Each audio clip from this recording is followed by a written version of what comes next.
Hi, my name's Lee Topham. This is my 1966 Dodge Coronet. It's a 383 engine, automatic gearbox, and I've had the car since 2017. Now, I got this car, really it was a bit of a strange one because I wasn't looking for a Dodge Coronet when I bought this car. I spent 2 years looking for a car in America. I had somebody looking for a particular car. It was actually a Ford Galaxy, 1963 and a half Ford Galaxy. I'm very particular by nature. I know exactly what I want and I like to go for it. So I held out for 2 years. For me, that's a long time. The car that I wanted just didn't come up. So I started looking in the UK and I'd seen this car before.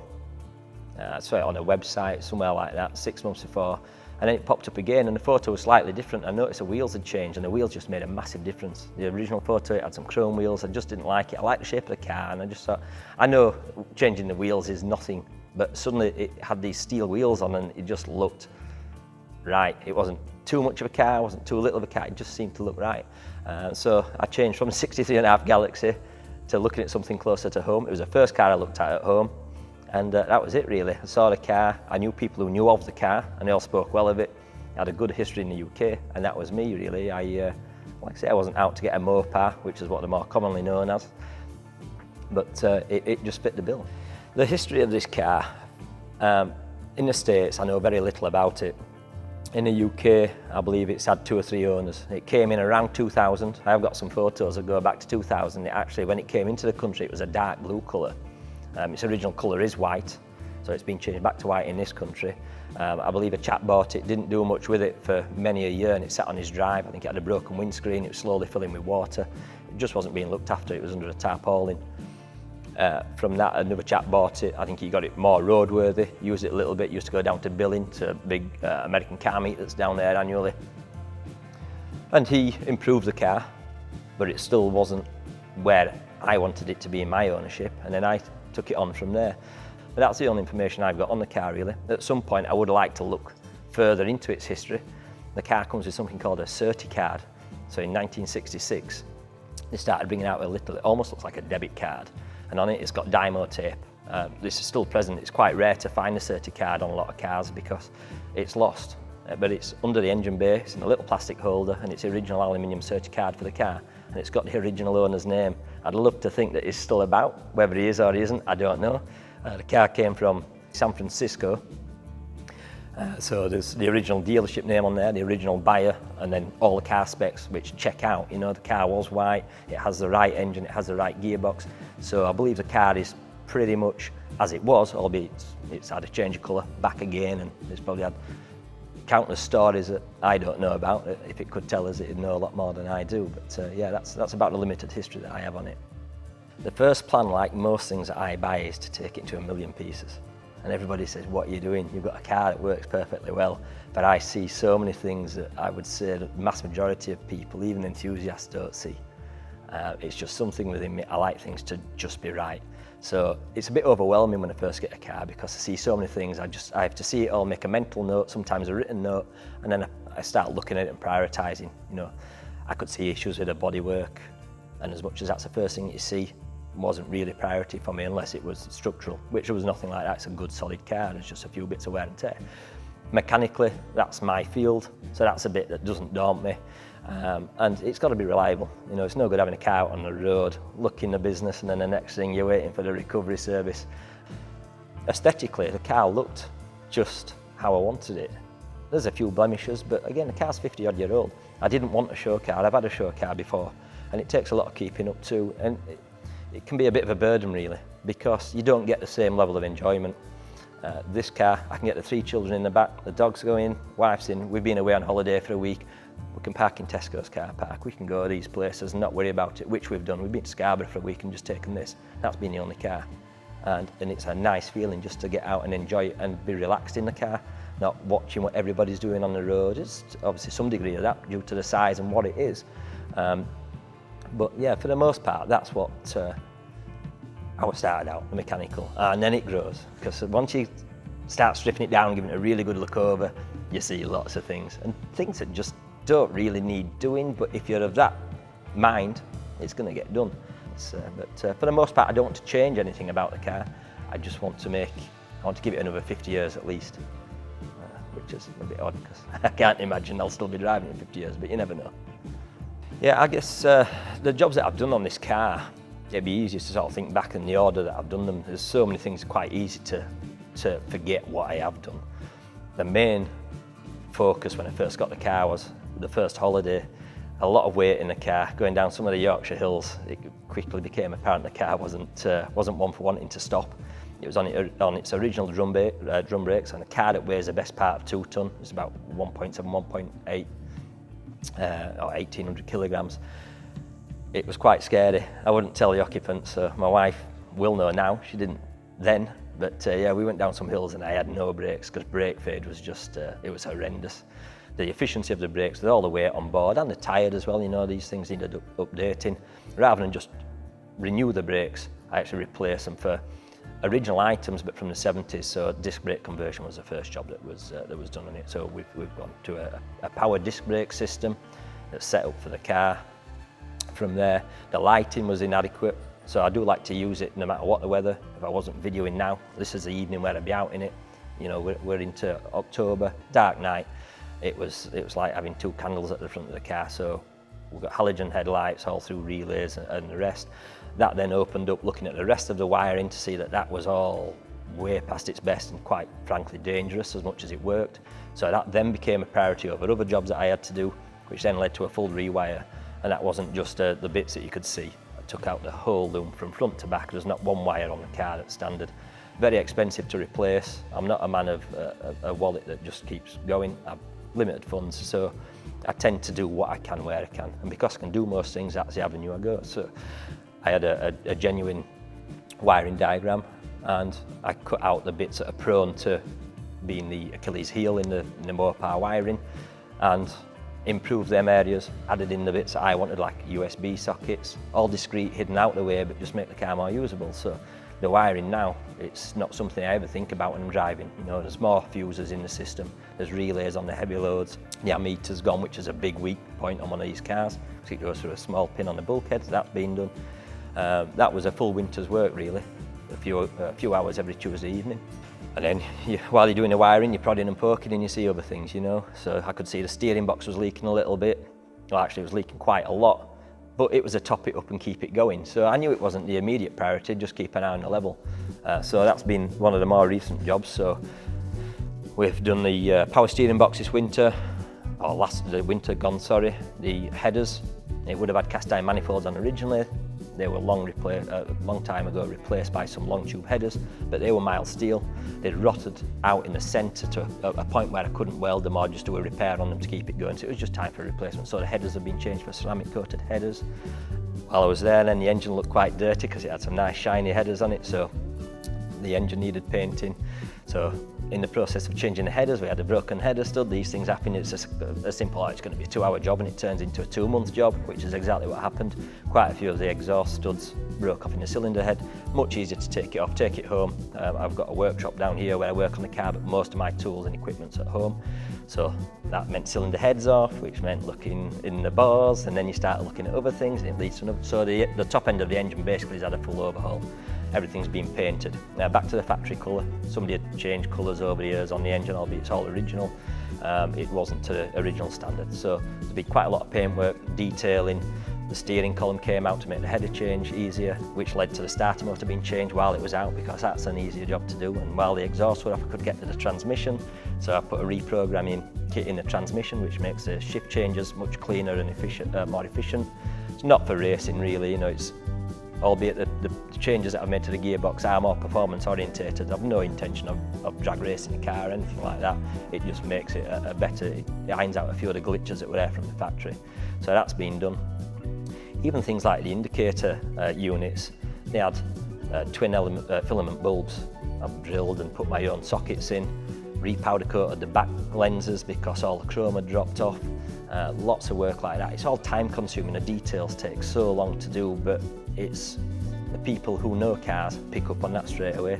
You know, you can start looking at screw heads on the grille to realise they all stop at the same point, they're all horizontal, and it's just a level of detail that some people go to and some don't. It doesn't make the car more reliable, it's just, it's a want and desire to sort of make it as good as you can within your own ability. Interior wise, The first job I did want to do, which I still haven't done, and I've got the parts for, is the interior carpet, because as I said earlier, the car suffered from water inside the vehicle when it was parked on somebody's drive, and it rotted the carpet out, so it's quite shabby. The first thing I bought was a brand new carpet, and that's sat inside the unit on top of another car that I own. But it's aesthetics, you know, and as I said earlier, the aesthetics are going to be the last thing that I do, because for the most part, people can see what it is. It's not bad. I see the worst in every little blemish, but really it's not a big deal. So the carpet's to replace, but all the dashboard's been out. I've repainted the whole dashboard, all the gauge cluster, nothing worked. The speedo was stuck at a speed that was way above the national average for the UK, so I had some idea how hard somebody had been pushing it in its life. But it didn't work, that was stuck there. The fuel gauge was the only gauge that worked, everything else was broken, so I've taken it all apart, I've put 12 volt modern gauges behind, but kept all the original details, so it's got the same faceplates that it would have had, albeit I've restored all those. I've put the original aluminium needles on, repainted those, made it all 12 volt instead of 5 volt, so there's no additional voltage regulators to drop it down to 5 volts and make everything more accurate. So the radio's a Bluetooth radio, I wired it up and done all the electronics internally so that is now an original looking radio, but with modern technology behind it. So I use Spotify on my phone, Google Maps all comes out through the speakers, everything's discreet, all hidden away. So I wanted it to look original, but lots and lots of improvements. And it's only the people who sort of know the cars that would appreciate that when you start looking around it. And if I didn't tell you through this video, a lot of people wouldn't recognise half of those improvements either. The future plans are unknown. I've got some immediate plans, and again, these are things that I know need looking at pretty much this winter. So the immediate plans really are to just finish off the front of the engine. So while I do that, again, I've already got plans that I've made in my mind where the front of the engine still needs painting, the fan could do with a new clutch on it, the radiator's got a small weep on it. I see all these things, but I try and upgrade them all at the same time, rather than do the job 4 or 5 times and just keep going through the same. Just go in, do it once and do it right and come back out again. So the fact I took the sump pan off, so the timing chain was loose, has now led to the front end will come off, the radiator will go away for a record and a check. That'll then end up being painted when it comes back. The front end of the engine will come apart, the fan will get straightened, that'll get painted. Any bearings that need replaced will get replaced. The water pump, if that needs doing, that'll get done, it'll get painted. So the focus is going to be around the front of the engine really this winter. I don't want to get too heavily involved this winter because I want to get the most out of the car next year, given that this year has been so poor. And it's every time I work on it, it's improving so much that you can then get much more time to enjoy the car rather than focusing on the work side. So it was very heavily work focused when I first got the car, and it's now starting to get to that sweet spot where I'm going the other side of it and the work isn't as heavy as what it was, and you can start to drive it more. Biggest achievement for the car, I would say, is the wiring. I mean, most people who like cars and get involved with cars don't tend to mind getting stuck into mechanical, but wiring, you can't see it move. You can't smell it unless it's going wrong. It's one of those things that daunts a lot of people. So you're quite easy spending, £2,000 to do it properly, not just a subloom, to do the whole car. I probably spent best part of £300 on cabling, a lot of time at the dining room table, more time studying diagrams and drawing out and making sure it all work in my mind. But when you come to turn the circuits on and everything works, fuses don't pop. I guess there is a level of confidence there, but at the same time, there's an anxiety as well. It could potentially send the car up in flames, anything could happen. But it's nice when it all comes together, and that was one of the main achievements really on this car, is that it's made it safe, it's neat, it's tidy, and it's better than it was. I've got the modern aspects, with the Bluetooth radio, the USB sockets, all the interior lighting down to LEDs to pull the current load off the old sockets, and so everything will be preserved a bit longer as well. So yeah, that's probably the biggest achievement on the vehicle so far. I class myself as a manic tinkerer. I do like to not leave any aspect of the car unturned. Everything will get a coat looking at. So no, I'm pretty happy with how the car's turning out, how it's going to continue to turn out, and I've still got enough work ahead of me to keep me interested. I find it hard to balance. Some people just say they like to drive cars. That's it. I've got a good friend of mine, he says, no, I don't want to do any of that you do, just get out and drive it. But for me, there's a balance. I do like to drive them and appreciate what's being done, but equally I enjoy the doing the work on the vehicle. There's some nights when I've been laid on the floor in here and it's knocking on for minus figures on the cold concrete floor. I thought, what am I doing? I must be mad. And my mate will testify to, you know, why am I doing this? Why do I do this? But then, you know, it all comes together just like the wiring loom. You turn it on, things work first time, and it's reliable. It makes it all worth it. I think one of the interesting stories for me when I first got the car was I was never happy with the handling. Now, the 60s, big cars were notorious for not being a car that handled. So by modern standards, it doesn't handle like a modern car. But it is actually now at a point where it's quite tight on the road, and it gives you a level of confidence to throw it about a little bit. But when I first got the car, you'd turn into a corner and it'd roll all over it, and the front wheels would understeer and all sorts. It was quite horrible to drive, and I thought, I'll put some radial tyres on, do a cross splice. I didn't look too closely. When I took the wheels off, they were actually trailer tyres. They looked lovely, and it said, do not exceed 30 miles an hour. So that was a bit of a, yeah, that's probably one of the wiser improvements that I made. And so somebody obviously put them on there for the look. They had a good 60s super stocker look about them, but certainly weren't the right tyre for the car.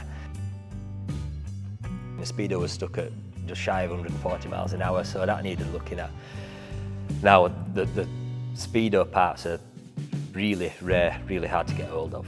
A lot of them just broke, you know, they're just worn out. I was lucky to speak to a chap in the States. He had one, we arranged the price, and we did the deal. The part came over. It worked. I tested it with my cordless drill, yeah, everything's good. However, me being me, I still wanted to take it apart, and took everything apart, stripped it, cleaned it, put it all back together. I was testing it with the cordless drill, put it all back together, it all worked, absolutely fine. I thought, I'll put it somewhere safe, because the cats go in the garage at home and wander over the worktops. So I've got a double fridge freezer in the garage, and I put it on top of the fridge freezer. I stood back, I looked at it, took a photo. Absolutely brilliant, really chuffed with myself. And I thought, I'll reward myself by pouring a nice gin and tonic. So I opened the fridge door to get my gin and tonic out, and I'd not put the cluster on far enough. It pulled the whole thing off the top, and it landed face down on the floor. And it smashed the whole thing to smithereens. So it was actually in a worse condition than when I started. And it takes some enthusiasm to go again, because, you know, these are parts that have come from America. Years ago, I'd have been mad as a wasp, pacing up and down. But I've just learned these things happen. I didn't laugh immediately, don't get me wrong. And I probably had more than one gin and tonic. And when it comes to driving the car, like I say, through the winter, when it drops to salty, icy weather, it's not the time for a car of this age to be on the road. There's too many areas for it to just decay the car quickly. And it lends itself then to my other hobby, you know, the tinkering side of it, the bit that I do enjoy as much as driving. So the winter months, it's off the road. So it'll be away end of October, come back out again in spring, hopefully a good year. I get a good solid 6 months use out of it. I do take it to work, not every day, but it is insured for daily commutes to work, so it'll go in on the finer days to work. It goes out at least once every week. I have one evening a week, Tuesday night, when myself and my pal, who's my torch bearer and a mechanic, well, I say mechanic, that's probably too strong a word, but we'll stick with torch bearer. He comes out with me, so in the summer, same person through the winter's helping me and just encouraged me to keep going and keep pointing the heater in my direction as we're both freezing to death. I go down to Silverstone every year, to the Silverstone Classic, so it gets a good run down there. I think one year we did best part 3,000 or 4,000 miles in it, which doesn't sound like a great deal, but for a car that does 15 miles per gallon, that's really the only expensive high running cost is the MPG and the fuel costs. Insurance, tax, MOT is all marginal. There's next to nothing there because it's been so reliable. The upkeep's been quite low. So yeah, it's getting used every week, and I would say that's quite good going for a car that's so old. Yeah, the top speed for this car theoretically is around 125 miles an hour, which by today's standard isn't a great top speed. It gets there quickly, I would say, because it's got a lot of torque. However, I bought the car, and as I said earlier, the speedometer was stuck, and it was stuck at 135, so there might be a little bit more in it than maybe the book suggested, or the engine's had a bit of work. I've had the engine apart to a degree, and it all looks pretty much standard. It's a 3-speed gearbox, so that's really the limiting factor. The engine's capable of pulling much more top speed than that with the right gearing, the right diff ratio. But it's all about the torque in this car. It's the shove in the seat. I don't drive it fast. I just like to enjoy the torque. It's a cruising car, but you can just then roll on and off the throttle. It gets into third gear by about 10-15 miles an hour. You can hardly tell it's changed. And then it's just what I call a noise box. You know, you just press the accelerator and the noise just gets better and better.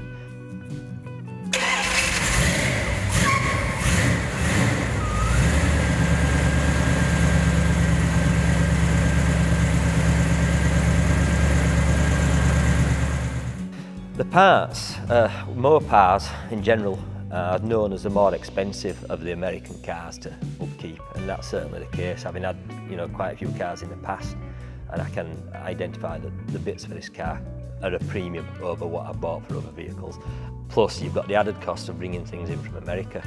There are UK suppliers, but the advent of the internet and just websites online has made it so much easier to just go direct and buy from the States. Yeah, I mean, tyres-wise for this vehicle, the tyres can be quite hard to get hold of if you want a decent quality tyre.